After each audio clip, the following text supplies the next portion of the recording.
안녕하세요. 배우 진서연입니다. 반갑습니다.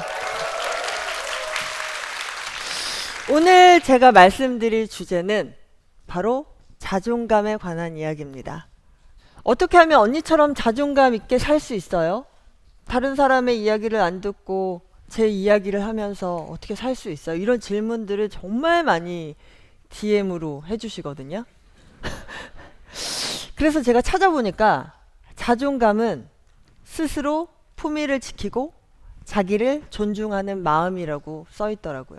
제가 독전에서 연기를 하면서 사람들은 제가 타고나기를 기가 세고 아니면 실제로도 뭐 거침없이 말을 하고 행동하고 그렇게 좀 경우 없게 보시는 분들이 계세요. 근데 사실 저는 겁이 정말 많은 사람입니다. 특히 물 공포증이 엄청 심해서 수영 초급반에서 쫓겨난 적도 있어요. 너무 경기를 일으키고 막 난리를 쳐가지고 그래서 되게 오랫동안 포기를 하다가 이번에 철인 3종 경기에 제가 도전을 하게 됐어요. 근데 그런 예능 섭외가 들어왔는데 저는 그 수영을 못 하잖아요. 좀 더 깊게 설명을 하자면 제가 15년 전에 유럽 여행을 간 적이 있어요. 그때 제가 팔에 끼는 암투브를 끼고 수영을 하고 있었는데 어떤 할아버지가 오시더니 너 혹시 정신에 문제가 있니? 멘탈에 문제가 있어? 트라우마가 있어? 왜 어른인데 튜브를 꼈어? 그러시더라고요. 근데 한국에서는 되게 흔하잖아요. 근데 유럽은 정말 한 5살, 6살 되는 아이들도 정말 다이빙하고 난리가 나요. 근데 그 모습이 정말 너무 자유롭고 막 부럽고 그런데 정말 제가 암튜브를 끼는 게 사실 되게 간지도 안 나고 사진 찍을 땐 빼고 실제로는 암튜브를 끼고 수영을 하고 그랬는데 그때 그 할아버지가 했던 말이 굉장히 저한테 인상적이었던 것 같아요. 그래서 아, 나도 바다에서 자유롭게 저 아이들처럼 수영하고 싶다. 저 아이들처럼 진짜 자연을 즐기고 싶다라는 생각이 있었는데 마침 이 예능이 들어왔을 때 엄청난 고민을 했어요. 왜냐면 철인 3종 경기는 바다 수영 1.5km, 그리고 사이클 40km, 그리고 러닝 10km를 이어서 해야 돼요. 근데 다른 거는 제가 운동을 좋아해서 자신이 있었는데 수영은 제가 음파도 못 하거든요. 그럼에도 불구하고 도전을 하겠다고 했어요. 왜냐면 할 수 없을 것 같아서 하겠다고 했어요. 근데 제가 살아오면서 일련의 과정들을 보면 항상 할 수 없는 것들을 정말 느리게 거북이처럼 해와서 결국은 꼭 했거든요. 그 중간에 포기하면 안 되는 거지만 저는 한번 하기로 한 거는 늘 해냈던 것 같아요. 그런 자신감 때문에 이번에 이 예능도 하겠다고 했고 아직도 음파 한 4번 정도 해요. 근데 2달 남았어요. 이제 시합이 할 수 있을지 없을지 모르겠지만 매일매일 정말 최선을 다해서 연습은 하고 있어요. 결과는 나중에 그 무쇠소녀단이라고 보시면 아실 거예요. 아마 수영에서 컷오프 당할 수도 있는데 그럼에도 불구하고 도전을 하고 있습니다. 그렇게 해서 제 생각이 전환이 됐었고 그리고 유년 시절에는 지금과는 정반대였어요. 어느 정도로 내성적이었냐면 가족들 빼고 그 누구와도 대화를 나눌 수 없고 눈맞춤도 할 수 없을 정도로 엄청나게 내성적인 아이였는데 딸 셋에 제가 둘째거든요. 그러니까 존재감이 거의 없어요. 저는 뭐 공부도 별로 못했고 뭐 특별한 재능도 없었고 그래서 이제 말수도 없고 잘 표현도 못했고 근데 한 중학교 3학년 정도 되니까 먹고 사는 문제가 엄청 걸리더라고요. 계속 이런 식으로 살다가는 빌어먹겠구나. 제가 그래도 저희 동네에서는 그래도 좀 예쁜 편이었거든요. 동네에서 아주 작은 동네였는데. 그래서 말을 안 해도 되는 직업이 뭘까? 제 그 뭐지? 미래 장래희망 쓰는 란에 보면 항상 말을 안 해도 되는 직업만 썼어요. 예를 들어서 청소를 좀 잘했거든요. 그래서 가정부, 수녀, 그리고 또 뭐 썼더라? 모델. 모델은 말 안 하고 사진만 찍히면 된다고 생각했어요. 근데 이제 하다 보니까 말을 해야 되고 연기도 조금씩 해야 되고 하더라고요. 그러면서 이제 연기의 재미를 알게 되면서 지금의 제가 된 건데, 영화랑 편스토랑에서 보면 저를 막 되게 당당한 매력이 있다고 하시는 분들이 있는데, 자존감을 높이는 방법에 대해서도 사람들이 자주 물어요. 저는 딱 두 가지 마음의 태도로 축약을 할 수 있을 것 같아요. 이건 저의 아주 개인적인 방법들인데, 첫째는 엄마적인 사고를 하는 거예요. 저를 제가 키운다고 생각을 해요. 내가 내 엄마야. 내가 내 엄마라고 생각하잖아요. 그러면 사실 우리는 무수한 선택의 기로에 놓이는데, 그럴 때마다 내가 내 엄마라고 생각하면 정말 나보다 더 사랑을 해주는 사람이기 때문에 오롯이 나를 위한 결정을 내려주거든요. 많은 분들은 제가 좋은 엄마 밑에서 자랐기 때문에 가능한 거라고 하는데, 사실 뭐 여러분들도 마찬가지겠지만 부모님이 다 일을 하셔서 늘 혼자였고, 중학교 때 이후로 저는 집에 돈을 받아본 적이 없는 것 같아요. 저 혼자 알바를 해서 생활을 했고, 그래서 저는 저를 키워야 된다는 걸 그때 깨달았어요. 나를 키워줄 사람이 없잖아요. 엄마 아빠가 너무 바쁘시니까.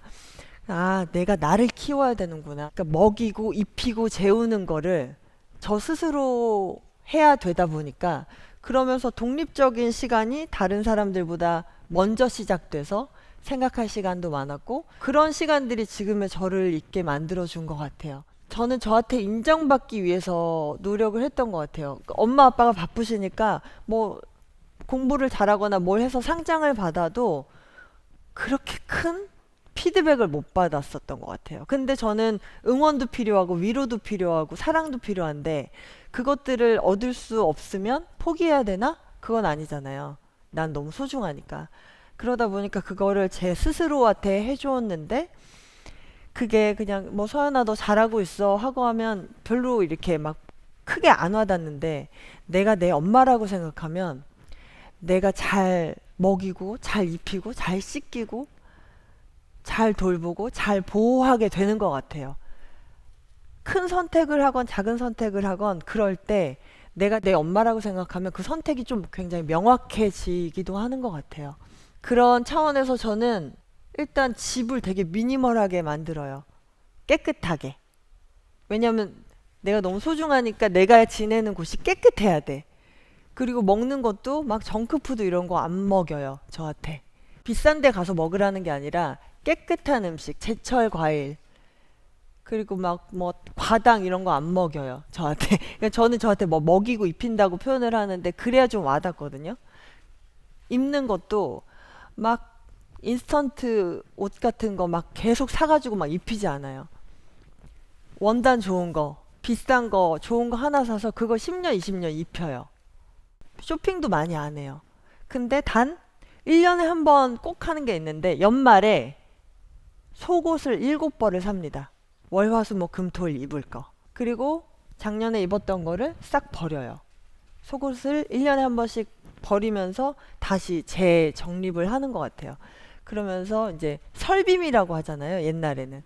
저한테 깨끗한 옷을 선물해 주는 거예요. 막 그게 막 돈이 크게 들어가지 않잖아요. 그 정도는 다 할 수 있잖아요. 유니클로 이런 데 가시면 되니까. 유니클로 보고 있나요?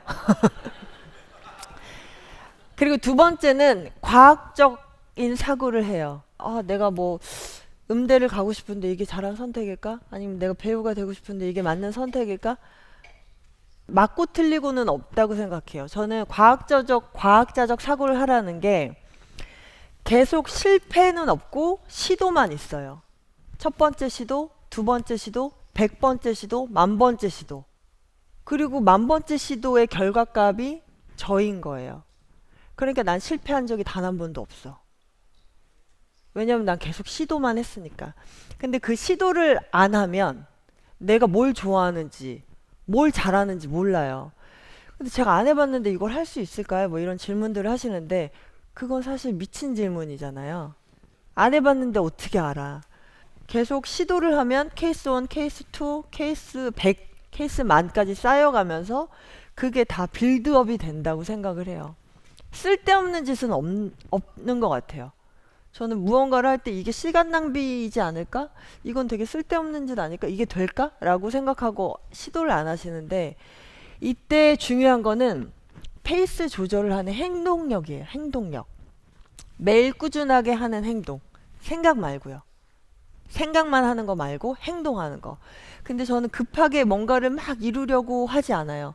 굉장히 천천히, 저는 거북이처럼 하는 거 좋아하거든요. 엄청 느리게. 그 독전 준비할 때 진짜 힘들었는데, 그때 남편도 독일에 있고 작품에 집중을 하면서 되게 심신이 지쳐 있었어요. 그때 저를 굉장히 성장을 많이 시킬 수 있었던 게, 아무도 만나지 않고 그리고 매일 운동만 했고 매일 작품 생각만 했어요. 그게 가능했던 게, 뭐 친구 만나서 수다를 떨거나 술을 먹지 않았고, 그리고 쓸데없는 쇼핑을 하지 않았기 때문에 에너지 낭비를 할 때가 그 어디에도 없는 거예요.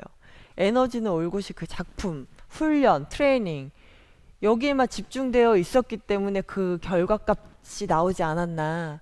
자다가 벌떡 일어나서 막 적을 정도로 계속, 그러니까 그거 보신 분들은 되게 즉흥적으로 제가 뭘 했다고 생각하는데, 정말 숨소리 하나도 다 계획된 거고 계산된 거예요. 얼마나 많이 수천 번, 수만 번 이미지 트레이닝을 했는지 몰라요. 그 씬 하나하나. 왜냐면 저는 그 현장이 너무 두려웠거든요. 저 빼고 모두가 다 기라성 같은 배우들이었고, 유명한 배우들이었고, 저는 진짜 그야말만 따라 듣보잡 배우였기 때문에. 근데 그 씬을 제가 장악해서 휘저어야 되는 씬이었는데, 내가 이걸 할 수 있을까에 대한 두려움이 엄청나게 컸어요. 그래서 뭐 내가 훈련하고 이미지 트레이닝 하는 거는 하는 거지만, 내가 현장에서 쫄면 그냥 끝이거든요. 쫄지 않으려면 어떻게 해야 되지? 이거에 대한 고민이 엄청났었어요. 근데 그때 제가 딱 든 생각이, 그래, 나는 아무것도 아니니까 뭐든지 될 수 있어. 내가 아무것도 아니니까 뭐든지 할 수 있는 거 아니야. 무에서 유를 만들 수 있는 거 아니야. 이런 생각이 드니까 그냥 하면 되는 거였던 거예요. 그리고 저는 그때 이거 안 되거나 이거 망하면 나 그냥 한국 뜰 거야. 남편 독일에 있으니까 따라갈 거야. 그 생각으로 그냥 좀 거침없이 했던 것 같아요. 그리고 남편이 저한테 항상 이런 말을 해요. 너를 박스에 가두지 마. 그게 저는 지금 저의 한계의 경계를 만들지 않게 된 계기인 것 같아요. 제가 가끔 뭐 예능이나 어디서 저 헐리우드 진출할 거예요, 뭐 아바타 8에 출연할 거예요, 뭐 이런 얘기를 하는데, 그게 저 지금 영어 한마디도 못하거든요. 그게 안 되는 걸 해봤던 경험들이 계속 켜켜이 쌓이다 보니까, 영어 못해? 그럼 하루에 단어 2개씩만 외워볼까? 영어를 완벽하게 구사를 못할 수도 있어요. 하지만 하다 보면, 거북이처럼 하다 보면 언젠간 하게 돼 있겠죠? 저는 그 꾸준함을 믿어요. 제 경험상. 그리고 저는 롤모델이 없었어요. 사실 막 인터뷰할 때 롤모델이 누구세요? 항상 물어보거든요. 그래서 롤모델 인터뷰할 때 대답해야 되니까 생각하자 해서 찾으면 항상 2%가 부족한 거예요. 아, 저 배우 너무 좋은데, 저건 싫은데. 아, 저 사람 저건 좋은데 내가 요거는 좀 마음에 안 드. 저 스타일은 내가 싫은데. 막 그런 게 있었거든요. 그래서 찾은 게, 저는 롤모델을 저로 삼기로 했어요. 그러니까 제가 잘나서가 아니라 부족하지만 성장해 나가는 저를 롤모델로 삼은 거예요. 그래서 진짜 지루하고 재미없는 얘기지만, 어제보다 1% 나으면 저는 저한테 만족하는 것 같아요. 그게 느리지만 행복하게 나아가는, 내가 꽤 마음에 드는 저의 모습이지 않나, 이런 생각이 들고요. 그리고 충분히 아파하고 충분히 고통을 느끼고 그 과정에서 성장해 나가는 자신을 사랑하게 된 것 같아요. 저라고 뭐 늘 해피한 일만 있지 않았을 거 아니에요. 고통의 시간도 있었고 시련의 시간도 있었고 죽고 싶었던 적도 있고, 다 똑같은 것 같아요. 근데 그걸 어떻게 받아들이느냐, 어떻게 승화시키느냐의 문제는 내가 결정하는 거기 때문에, 제가 결정을 하면 되는 거고, 고통의 순간들이 지나면 저는 조금씩 날개를 펼치고 있더라고요. 조금씩 조금씩. 그리고 결국 멀리 날아갈 것을 믿어 의심치 않는 것 같아요. 경험을 통해서. 예전에 후배 한 명이 저한테 엄청 울면서 찾아온 적이 있어요. 갑자기. 한밤중에. 교제폭력으로 인해서 만신창이가 돼서 찾아왔어요. 그때 제가 해준 말이 이거거든요. 너는 너 자신을 엄마라고 생각하고 널 돌봐야 돼. 절대로 너를 보호해야 돼. 너가 너 엄마라고 생각하면 너 그 사람 만나게 할 거야? 이 지경까지 오게 할 거야? 엉엉 울면서 절대 이렇게 내버려 두지 않을 거라고 하더라고요. 자신을 자기 엄마라고 생각하고 돌보잖아요. 그러면 잘 먹이고 싶고, 내 자신을 잘 재우고 싶고, 내 편이 돼줘야 되는 것 같아요. 내가 내 자신을 그 누구보다. 그게 내 자신에게 주는 의무라고 생각해요. 그러니까 여러분들도 자기 자신을 잘 돌봐주시길 바래요. 자존감이란 무엇일까요? 라는 질문에 대한 저의 대답입니다. 저의 이야기로 많은 분들이 자신 안에 진정한 자신을 꺼내보시길 바랍니다. 그래서 진짜 나로 사는 삶, 새로운 삶의 목표를 향해 힘차게 걸어 나가시길 기원합니다. 그리고 저의 이야기는 여기까지입니다. 감사합니다.